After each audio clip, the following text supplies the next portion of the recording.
வணக்கம். 11 டிசம்பர் 2025 வியாழக்கிழமை. யோகா மெடிடேஷன் மனவழி பயிற்சிகள் பாகம் 28. நம் அறிவாற்றலை அளந்தறிய. நாம் கல்வி நிலையங்களிலே தொழில் திறம் வளர்க்கும் கல்வியை உருவாக்க வேண்டும். அதே சமயத்தில் மாணவர்களின் அறிவாற்றலை பெருக்குவதற்கும் முயல வேண்டும்.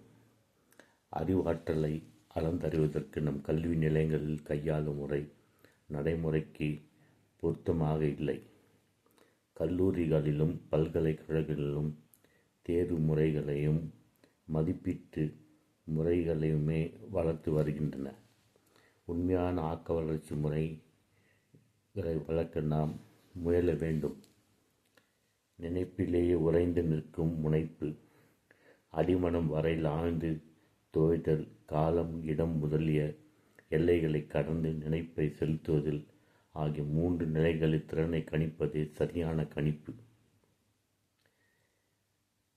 முறையாகும். தேர்வுகளில் மறவாமல் ஒப்பிக்கும் நினைவு சோதனைகளை அரைக்குறையானவை. நினைவின் முனைப்பு கான்சன்ட்ரேஷன், அடிமன தோய்வு மெடிடேஷன், அழகில்லா உணர்வு contemplation, that is CMC quotient ஆகிய அழகுகளே பெருக வழி செய்ய வேண்டும். இந்த வளர்ச்சிக்கு தவயோக பயிற்சி நல்வழி ஆகும். நன்றி.